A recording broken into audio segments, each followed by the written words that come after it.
నమస్కారం. ది నాగరాజు కుటుంబ సభ్యులందరికీ హృదయపూర్వక స్వాగతం. మన ఛానల్ సబ్స్క్రైబర్సు చాలామంది వీక్షకులు నన్ను ఒక ప్రశ్న అడుగుతున్నారు. వేమన పద్యం దాని భావం చెప్తే సరిపోతుంది కదా, దానికి భావానికి సరిపడా కథ, మానసిక వికాస సూత్రాలు ఇవన్నీ చెబుతూ ఇంత లాగ్ చేయడం ఎందుకు? వేమన పద్యాన్ని దాని భావం చెప్పి వివరిస్తే సరిపోతుంది అని చాలామంది నన్ను కంప్లైంట్ చేస్తున్నారు, నన్ను ప్రశ్నిస్తున్నారు. అయితే దీనికి నేను ఒక చిన్న వివరణ ఇవ్వదలుచుకున్నాను.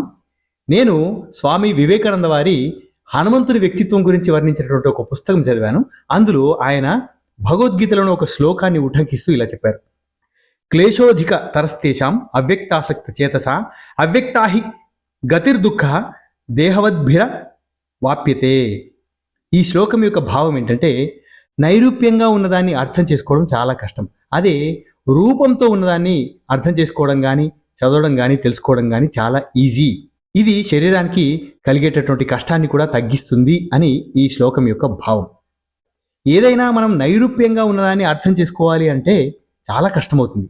అదే ఒక కథ రూపంగా కానీ, వస్తురూపకంగా కానీ మనకు తెలియపరిస్తే దాన్ని అర్థం చేసుకొని మనఃఫలకం పైన ముద్రించుకొని దాన్ని గుర్తుపెట్టుకునేటటువంటి శక్తి మనకు సులభంగా వస్తుంది, ఈజీ అవుతుంది అని ఈ శ్లోకం యొక్క భావం. అలాగే వేమన పద్యాలు కూడా ఎంతో తాత్వికతతో నర్మగర్భంగా భావస్ఫూరకంగా ఉంటాయి కాబట్టి వాటిని యథాలాపంగా భావాన్ని మాత్రమే వివరిస్తే మనం కేవలం విని ఊరుకుంటాం, వదిలేస్తాం.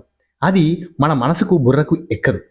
కానీ ఆ భావానికి సరిపడ ఏదైనా కథను తీసుకొని దాన్ని వర్ణించి దాన్ని పద్యాన్ని పోలుస్తూ మనకు వివరిస్తే అది ఖచ్చితంగా మన మనసులో ముద్రించుకోబడి ఆ భావం మనకు ఎప్పటికీ గుర్తుండిపోతుంది. ఇది నిజం. కావాలంటే మీరు మన వీడియోలన్నింటినీ విన్న తర్వాత అది వరకు వేమన పద్యాలు వింటే మీకు ఎలా అనిపించింది, మన వీడియోలు విన్న తర్వాత మీకు ఎలా అనిపించిందో మీరొక్కసారి మిమ్మల్ని మీరు ప్రశ్నించుకొని ఆలోచించుకోండి. కాబట్టి నేను చేస్తున్నటువంటి ఈ ప్రయత్నం మనందరికీ ఉపయోగకరంగా ఉంటుంది అని, నా ఈ చిన్న ప్రయత్నాన్ని మీరందరూ మన్నించి హృదయపూర్వకంగా స్వీకరిస్తారని కోరుకుంటున్నాను. అలాగే మన వీడియోలు మీకు బాగా నచ్చితే తప్పకుండా లైక్ చేసి మీ అభిప్రాయాన్ని కామెంట్ బాక్స్లో షేర్ చేసుకోండి. ఈరోజు మనం చెప్పుకోబోయే అద్భుతమైన వేమన పద్యంలోకి టంచనగా వెళ్ళిపోదాం రండి. శుద్ధ దృష్టి తెలిసి శుక్రునంతటి వాడు పటలేక మనసు పారవిడిచి కన్నుపోయి పిదప కాకి చందంబయ్యే విశ్వదాభిరామ వినురవేమ. చాలా అద్భుతమైన పద్యం. శుక్రాచార్యుని యొక్క గుణగణాలను వర్ణించేటటువంటి గొప్ప పద్యం. మరొకసారి విందాం. శుద్ధ దృష్టి తెలిసి శుక్రునంతటి వాడు పటలేక మనసు పారవిడిచి కన్నుపోయి పిదప కాకి చందంబయ్యే విశ్వదాభిరామ వినురవేమ. పద్యం యొక్క భావాన్ని సూక్ష్మంగా మనం తెలుసుకుందాం. శుద్ధ దృష్టి తెలిసి, మంచి చెడులను ధర్మాధర్మాలను విచక్షణతో చూడగలిగే శుద్ధ దృష్టి, నిర్మలమైన జ్ఞానం కలిగి ఉండి కూడా రాక్షస గురువైన శుక్రాచార్యుడంతటి వాడు కూడా తన మనసును నిగ్రహించుకోలేకపోయాడు. దానిని అదుపు తప్పి పోనిచ్చాడు. ఆ క్షణికమైన ఆవేశం, వ్యామోహం కారణంగా కన్నే పోగొట్టుకున్నాడు. ఆ తర్వాత ఒంటి కన్నుతోటి అవమానానికి గురయ్యాడు. కాకి ఒకవైపు మాత్రమే చూడగలుగుతుంది. కాకికి రెండు కళ్ళు ఉన్నప్పటికీ కుడివైపు చూస్తే కుడివైపునే చూడగలుగుతుంది, ఎడమవైపు చూస్తే ఎడమవైపునే చూడగలుగుతుంది. అట్లా శుక్రాచార్యుడు కూడా ఒక కాకి వలె అవమానానికి గురయ్యాడు. ఈ పద్యంలో వేమన జ్ఞానం ఉన్నప్పటికీ మనసు అదుపులో ఉంచుకోకపోతే ఎంతటి వారైనా ఎలా నష్టపోతారో, అపహాస్యం పాలవుతారో శుక్రాచార్యుని ఉదాహరణ ద్వారా వివరిస్తున్నాడు. ఇప్పుడు మనం ఆ శుక్రాచార్యుని కథ ఏంటో విందాం. ఈ కథ శ్రీ మహావిష్ణువు యొక్క 5వ అవతారమైన వామన అవతారంలో వస్తుంది. ప్రహ్లాదుని కుమారుడైన విరోచనుడి కుమారుడు బలి చక్రవర్తి. ఆయన రాక్షస రాజైన గొప్ప దాత, సత్యసంధుడు మరియు శక్తిమంతుడు. తన తపస్సు బలంతో ముల్లోకాలను ఆక్రమించి ఇంద్రుని పదవిని కూడా పొందినవాడు. దేవతల విజ్ఞప్తి మేరకు శ్రీ మహావిష్ణువు ఒక పొట్టి బ్రాహ్మణ బాలుడి రూపంలో బలి చక్రవర్తి ఒక గొప్ప యాగం చేస్తున్న ప్రదేశానికి వస్తాడు. అదే వామనుడి రూపం. వామనుడి తేజస్సుకు ముగ్ధుడైన బలి ఆ బాలుడిని గౌరవించి మీకేం కావాలో కోరుకోండి, తప్పక ఇస్తాను అని మాట ఇస్తాడు. అప్పుడు వామనుడు, రాజా, నాకు పెద్ద కోరికలేం లేవు, నాకు కేవలం 3 అడుగుల నేల దానం ఇస్తే చాలు అని అడుగుతాడు. బలి చక్రవర్తి నవ్వి, అంత చిన్న కోరిక తప్పకుండా తీరుస్తాను అని దానం ఇవ్వడానికి సిద్ధపడతాడు.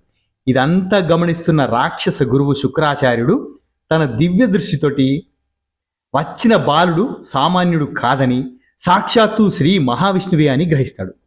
బలి చక్రవర్తిని నాశనం చేయడానికే ఈ రూపంలో వచ్చాడని తెలుసుకుంటాడు. వెంటనే బలిని ఏకాంతంగా పిలిచి, రాజా, వచ్చింది విష్ణుమూర్తి. 3 అడుగుల నేల అడిగి ముల్లోకాలు ఆక్రమించి నిన్ను సర్వనాశనం చేస్తాడు. దానం ఇస్తానని మాట ఉపసంహరించుకో.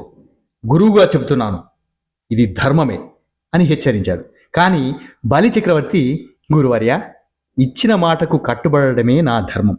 సాక్షాత్తు ఆ భగవంతుడే నా దగ్గరకు చేయి చాచి అడగడం నా పూర్వజన్మ సుకృతం. నా సర్వస్వం పోయినా సరే నేను మాట తప్పను అని నిశ్చయంగా చెప్పాడు. బలి తన మాట వినకపోవడంతో శుక్రాచార్యుడు తన యజమానిని ఎలాగైనా రక్షించుకోవాలని, అంటే యజమాని అంటే ఎవరిక్కడ? బలి చక్రవర్తి. ఆయనను ఎలాగైనా రక్షించుకోవాలని నిర్ణయించుకున్నాడు.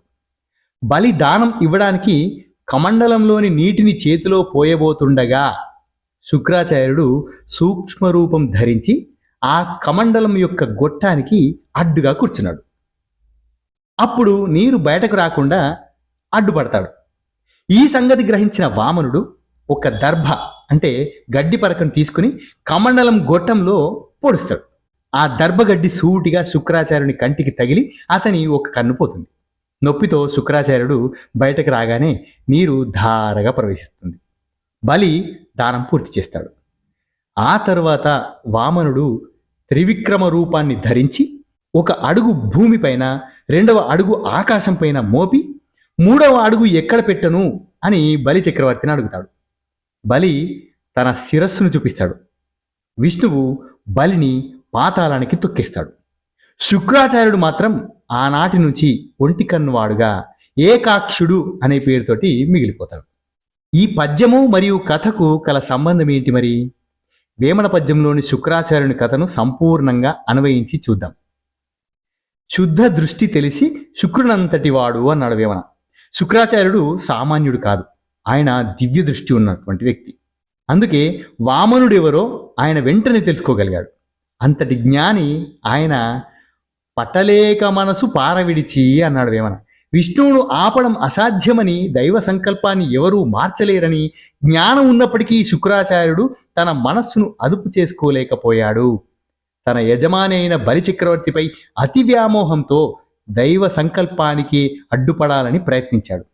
ఇక్కడే ఆయన మనసును పారవిడిచాడు, నిగ్రహం కోల్పోయాడు అని అర్థం. కన్నుపోయి పిదప కాకి చందంబయ్యే అన్నాడు వేమన. మనస్సును నిగ్రహించుకోలేక కమండలానికి అడ్డుపడిన ఫలితంగా ఆయన కన్నుపోయింది.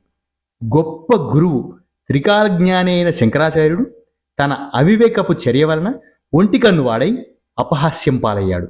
అందుకే వేమన కాకి చందం అయ్యాడని పోల్చాడు, అంటే ఒంటి కన్ను కాకిలాగా అయ్యాడు అని పోల్చాడు.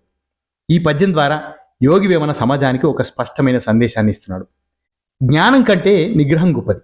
కేవలం పుస్తకాలు చదివి విషయాలు తెలుసుకుని జ్ఞానిగా చెలామణి కావడం ముఖ్యం కాదు. ఆ జ్ఞానాన్ని ఆచరణలో పెట్టగలిగే ఆత్మ నిగ్రహం, మనసును అదుపులో ఉంచుకోవడం చాలా ముఖ్యం. కోరికలు, వ్యామోహాలే మన శత్రువులు. శుక్రాచార్యుడు అంతటి వాడు కూడా వ్యామోహం, అంటే బలిచక్రవర్తి పైన ఉన్నటువంటి ప్రేమ అనే బలహీనతకు లొంగిపోయి శాశ్వతంగా నష్టపోయాడు. మనిషికి కోరిక, అత్యాశ, వ్యామోహం వంటివి అతని జ్ఞానాన్ని కూడా కప్పేసి నాశనానికి దారితీస్తాయని వేమన గారు హెచ్చరిస్తున్నారు. చిన్న పొరపాటైనా నష్టం పెద్దదే. ఎంత గొప్పవాడైనా ఒక్క క్షణం మనసును అదుపు తెప్పిస్తే దాని ఫలితం చాలా తీవ్రంగా, శాశ్వతంగా ఉంటుంది. అంటే శుక్రాచార్యుడంతటి రాక్షసుల గురువు కన్నే పోయింది, ఒంటి కన్ను వాడైపోయాడు. దీని ద్వారా మనం నేర్చుకోవాల్సినటువంటి నీతి ఏంటంటే, ఆత్మనిగ్రహమే అసలైన బలం. కేవలం జ్ఞానాన్ని సంపాదించడం కాదు, ఆ జ్ఞానాన్ని జీర్ణించుకుని మనసును, ఇంద్రియాలను అదుపులో ఉంచుకోవడమే నిజమైన విద్య. మనిషికి ఎన్ని విద్యలున్నా, ఎంత గొప్ప పదవిలో ఉన్నా తన మనసును నిగ్రహించుకోలేకపోతే ఏదో ఒక బలహీనతకు, అది అత్యాశ, కోపం, వ్యామోహం, అసూయ ఏదైనా కావచ్చు, దానికి లొంగిపోతే వారు శుక్రాచార్యునిలాగే పతనమై లోకంలో అపహాస్యం పాలవుతారు.